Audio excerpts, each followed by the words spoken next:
Hello, and welcome to the worst writing you will ever hear in your life. I discovered this journal of my writing from 2014. I was 14 years old, and it is so embarrassing. I can't resist sharing it with people and embarrassing myself even more. And so I'm here to read my awful writing to my older sister, Annika. Hi. My name is Tessa. Standard disclaimer, this writing is awful. The content is awful. I am already embarrassed, and I haven't even started reading it out loud yet. Love triangle incoming. The worst love triangle you could picture incoming. Oh. July 20th, 2014. The day my life changed forever. Also the day I turned 16. Oh, sweet 16. Yeah. How can that go wrong? Dearest reader, you don't need to believe any of what I tell you about in this book, but please pass the story on. I want this book to reach my old friends and what is left of my family back home. My name is Wilhelmina Birkins. Birkenstock. Also Wilhelmina? What? My name is Wilhelmina Birkins, or Willa for short. I was born July 20th, 1998. Hey! Wait, no, that's not your birth year. No, it's not! You forgot what my birthday was for a minute? I thought that you were born in 1998 and not 1997. Ouch. I was born July 20th, 1998 in a small town in Michigan, where I still live with my older brother and parents. My brother, James, is 18 and uses his age like a weapon of authority over me. You're doing okay there. I was going to say, compliment me for that line. That was a good line. Yeah, you're doing okay. 14-year-old Tessa's doing fine. He isn't mean or anything, but definitely commanding and overprotective. I've never had an interest in boys, but even if I did, my brother would scare them away with... I'm sorry. Keep going. Do I need to read this for you, Tess? No. This is my burden to bear. I wrote this. I birthed this creation into the world, and so I need to be the one to deliver it. I've never had an interest in boys, but even if I did, my brother would scare them away before I even had the chance to confess. Anyway, I'm going to jump into my story, so just try to keep up. All that you need to know is that my family decided to send James and I on a road trip to Montana to celebrate my 16th birthday. Nothing says birthday like road trip to Montana. What's in Montana? Mount Rushmore? Is that in Montana? I don't know my U.S. geography. All that you need to know is that my family decided to send James and I on a road trip to Montana to celebrate my 16th birthday, and so I got to spend the whole day in the car. Here goes nothing. ... Chapter 1. The chapter title is Touch the Ceiling and Hold Your Breath. Oh, I like that. Yeah, it's pretty creative. Gotta take the points where you can grab them. Chapter 1. Touch the Ceiling and Hold Your Breath. Willa. White 1, James punches me in my arm, where a bruise was already forming from 3 hours of slug bug spotting. I glare at him and rub the sore spot. There is so much crossed out here because apparently I wrote in that the parents were with them on the road trip, and then I decided that I just didn't want to have to deal with killing off the parents, so Spoilers! I crossed out a whole bunch, so this is going to be hard for me to read and figure out who's actually saying what, because, all these dialogue lines got delineated to the children. Enough, please, I tell James, rubbing my arm again. James and I honestly look nothing alike, even though we're siblings. He is tall and well-built from all the soccer he plays and has brown hair that sticks up in all sorts of tufts. He also has soft brown eyes and is constantly tan, even in the winter. I've just got to say, hair sticking up in tufts, I'm now picturing, an 18-year-old boy with, semi-bald with all of these little, fuzzy bits of hair sticking up. I'm pretty sure that I was picturing, really cute, scruffy bedhead, and then I just wrote it in really badly. So now we have semi-bald. Yes. I, on the other hand, am tiny and don't really have curves. So a 16-year-old that is pale and flat as a board sounds about right. My hair is shockingly white, Yeah, okay. Here we Don't go. cry, Tessa, don't cry. My hair is shockingly white and really, really straight. My eyes are 2 different colors, one deep ocean blue, the other green. It is like every single horrible original character ever that is, you know, the epiphany of a Mary Sue. Basically a character that everyone loves, is super special, bends the world to her will. That is already the perfect description of a Mary Sue, and with shockingly white hair and 2 different color eyes. James and I look so different because we were born... What the heck did I write? James and I look so different because we were born adopted by Pete and Angelique, our parents. I think you meant both. He was 5 when I was brought into the family. Neither James nor I ever breached the subject of our parents, not because we don't want to know, but because we are afraid to know. Our past is kind of a taboo subject, and we are fine with that because we are happy with the way things are now. You know, it's good to be content in your present moment. It is. In this case, it means everything's just gonna go downhill. My strange appearance made me... Of course, okay, here we go. My strange appearance made me fear school at a very young age, and not without reason. For as long as I can remember, I have been teased about my looks. My brother always does his best to prevent this, but he isn't in the same grade as me, and so isn't around even half of the time. My only friends are other outcasts. But you know what? They are usually the nicest, greatest people. They don't care about how they look or if they fit in. They are content being themselves. I truly respect them for that, and try to do it myself. This is the 14-year-old version of attempting to put a moral in a story. Yeah, basically like slapping someone in the face with a red stop sign that has "Love yourself for who you are and be yourself always" written all over it in black Sharpie. That is what I am doing. It is super subtle. Very subtle. I hate dresses and skirts, so I stopped wearing them. I don't like makeup, so I've never worn that either. Oh, Jesus Christ. Okay, so here I have something that I completely scratched out, hatched out, and then next to it I wrote, "Keep this," with an arrow to it, so I guess that I still have to read this out loud, and this is... Oh god, just wait till you hear this, Annika. Okay. Also, I don't pretend to hate what I love. Martial arts. Yeah. At 5, my parents enrolled me in taekwondo, karate, and about every other form of fighting there is. I completed every class that I could when I was 14, and so for the past 2 years, I've been creating a fighting style that best suits me. Of course. Special child. I should not have named my character Willa. I should have named her Mary. Okay, we're finally going to get out of all of this backstory and to the fascinating story waiting for us. The plot. The plot will thicken very fast. Like soup. Like soup with milk in it? No, with like yogurt. Yogurt soup. Okay, that's disgusting. That's the whole point. "Tunnel, a long one," James screeches right in my ear, jolting me back to the real world. You see, James and I have a little contest when it comes to tunnels. You need to touch your right hand to the ceiling and pinch your nose with your left hand. Then you hold your breath and count, and whoever has the longest count wins. James always wins. But seeing as I was 16 now, I was determined to win. I reached up, touching my right hand to the low ceiling of our trustworthy old Volvo. The darkness of the tunnel wraps around us. Also, I keep switching from like past tense to present tense constantly, and it's really bothering me. And another thing is, since I originally had the parents driving, I forgot to, like, amend this because James is supposed to be driving. Like, how can he hold his nose and touch the ceiling of the car while driving and hold his breath? That's just stupid. You wouldn't hold your breath driving. Don't do that. Drive safe, people. Yeah, drive safe. Drive safe. The darkness of the tunnel wraps around us, and I start counting. 1, 2, 3... Something happens that never happened before during our many competitions.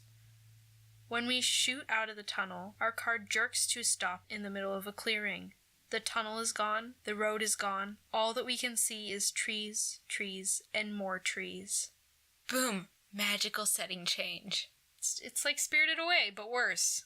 I think that this might have just been you being too lazy to find a way to get them to this place. Oh, undoubtedly. I was like, I have a great idea. I just need the characters to get there, and I need them to come from the modern world and, like, have it be super magical. And so I'm just gonna have them drive through a tunnel, and then they'll be there, because, I can do that, because I'm the author. James and I gape out of the windows of our stuck Volvo. James tries the motor, but still no sound comes out at all. I pinch myself just to make sure that this isn't all a dream. Ouch. Nope. What happened? Where are we? I ask. Nobody answers because nobody has answers. I study the clearing closely. It is about 50 feet by 50 feet, and the ground is made up entirely of a luscious-looking carpet of moss. When the headlights of the Volvo die out, I notice that it is late in the evening, not early in the afternoon like it just was 2 minutes ago. James slowly reaches for the door handle and steps out of the car. I follow. The air outside is fresh and cool, not like the humid, hot air of summer in July. It smells like fresh rain and wet bark, laced with a spicy scent that I don't recognize. The moss is spongy and wraps up my blue sneakers, soaking them. I tentatively say, "Hello? Anybody here?" No one answers. James reaches out and grabs my hand, comforting me. I like how this really poetically written section is interrupted by the least poetic lines you could think of. Hello? Anybody here? Yeah, that. Willa? Oh, gotta be the macho brother. Willa, you stay by the car, and I'll look around. Call me if anything happens, James orders. I pull out my iPhone and shake my head. No signal. I bet this is some sort of super elaborate joke for the sake of America's entertainment. Yeah, ouch, Tessa, ouch. I'm, like, cringing so hard right now. No signal. I bet this is some sort of super elaborate joke for the sake of America's entertainment, I say, trying to convince myself as much as him. But neither of us really believes it. How could they have taken it? Oh, yeah, of course here I'm gonna go and, like, explain the whole thing that the reader already knows. How could they have taken a tunnel and gotten it to lead to a clearing with a different season and time of day? How could they get the car to stop working? It just didn't make any sense. That was almost puke. Oh my god. It's the bad Pico de Gallo. It's the bad Pico de Gallo. Oh, ew. I had, like, week old Pico de Gallo tonight. It just didn't make any sense. Also, why us? Why not any other family out there? Why me? Why do I have to be special? I wish it upon any other family than mine, like... That's horrible. I know. Oh, yeah, okay, here we got such a clever onomatopoeia slipped in. Shing! Okay, reread that. Yeah, that was a really weak shing. Shing. Huh? Oh no. That's my next word. Okay. Shing. Huh?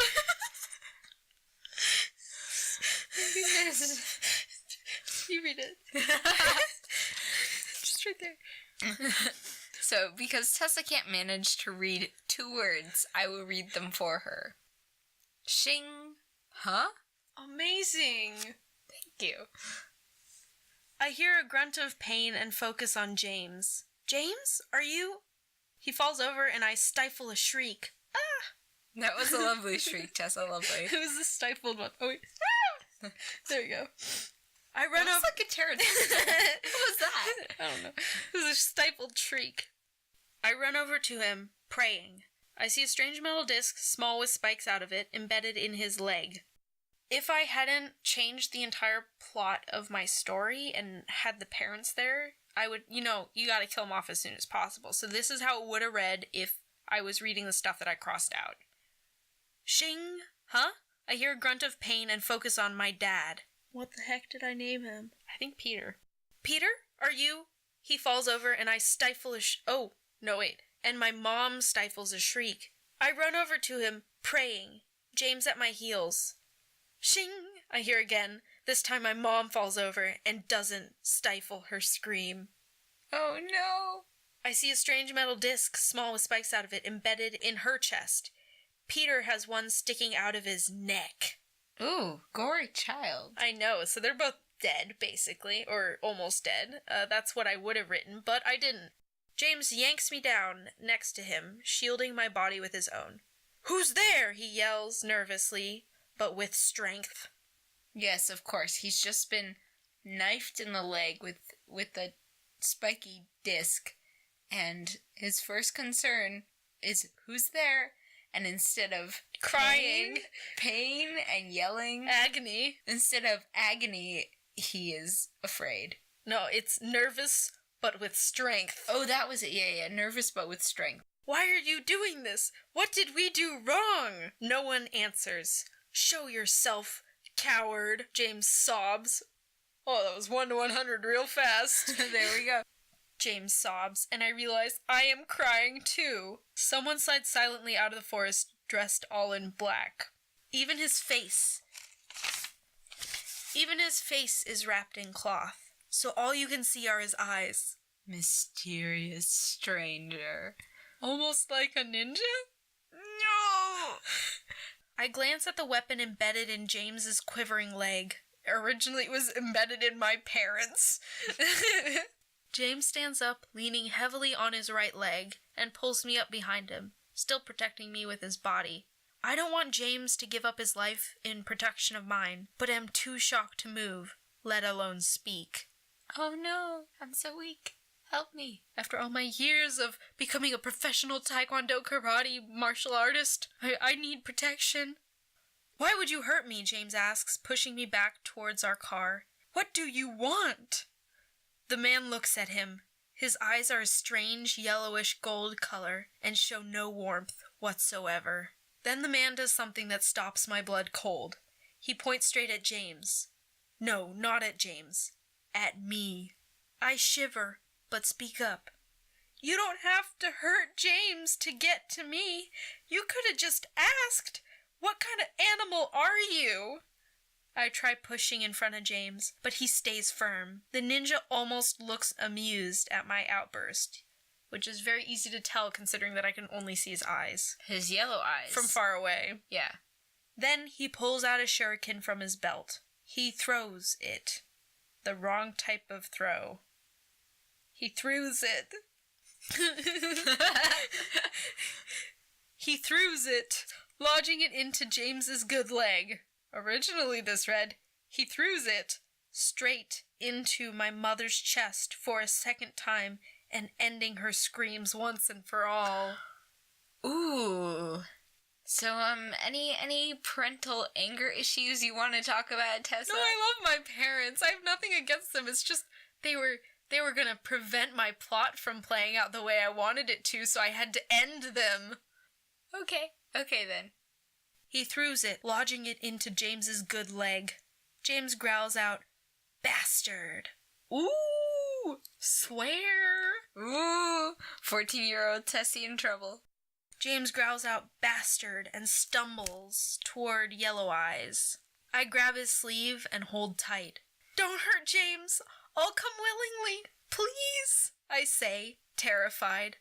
"No, Willa, no! I'd rather die than give you to some murderer." Here, James calls Yellow Eyes a murderer, even though I cut out the whole part with, the parents dying, so that's technically a plot issue. He murdered James's legs. Oh yeah, he did murder James's legs. As if to comply to James's request, Yellow Eyes pulls out 2 curved swords from twin sheaths on his back. In a final effort to keep my brother alive, I use some of the training and strength I received through learning how to fight. Oh my god, this is so bad. In a final effort to keep my brother alive, I use some of the training and strength I received through learning how to fight and vault over my brother's shoulders. I land nicely. Ta-da! Running toward Yellow Eyes, fists up. James gasps and tries to snag my sweater. Ow, what was that? I was grabbing your sweater that you're not wearing. James gasps and tries to snag my sweater. Too late. The man's eyes momentarily widen in surprise, but then he throws his swords aside. I guess he doesn't want to kill me then. I swing a well-aimed punch to his gut. but to my surprise, he blocks it. No one could block my punches easily before. Especially not trained ninjas. And not only does he manage to block my blow, but he also grabs my arm in a vice-like grip. I'm stuck fast. When I try kneeing him where it hurts, he just pulls me in close so that I can't move. Oh, Tessa. I am ducking my head in shame right now. Oh no, the hoodie's coming on. Tessa's morphing into a blue dinosaur. This looks ridiculous. Okay, I just quickly need to describe Tessa's onesie. It is a turquoise dinosaur with a pink belly, and I'm not sure if it's too small or if the hoodie is just malfunctioning, but she can't quite pull it over her head. It's because I'm sitting. My cheeks grow warm and not. Oh, God. I'm growing warm. My cheeks grow warm, and not only because I'm ashamed to be beaten so easily. Yellow Eyes is so much warmer than I expected. No, Tessa, no. How could you? I feel betrayed. This is the worst writing ever. I expected him to be cold and hard, not like he is. He feels too human. Not like a murderer that killed my parents in front of my eyes just a few seconds ago. Apparently I didn't catch up to here with the corrections. At that moment, James barrels into the man, trying to pry me free, but limping badly. Okay, I've got to give James credit. He's a freaking machine. I would be like... Two round discs with spikes, as they were described. Originally. Yeah. One in either leg, and this guy is barreling into Willa's... I don't even know what to call him. Attacker? Willa, James says desperately, yanking on my arm. Yellow Eyes holds tight and reaches into a pouch attached to his belt. I struggle to break free. I can't let him kill James. I can't let him kill James. It is my mantra, and no matter how much my arm hurts from the death hold and yanks, I will continue to struggle. Ninja Man lifts his hand from the pouch, and I only just have time to register the small dart in his palm when he sticks it straight into James's neck. James! I scream, going limp. Not James! Please, God, don't take him away. James lets go of me and falls to the ground. He looks dazed and pulls out the dart. God, I hope that this chapter is almost over. I'm dying. It's a whole nother page. Here we go. At least. Then he looks at me, his soft brown eyes filling with pain and determination. I'll find you, Willa. I'll look and look until I get you safely home, he says. Then he's out cold. Dead, asleep, I have no idea which one. James, I say again, only this time my voice is weak and quivery. Oh, let me try that again. James!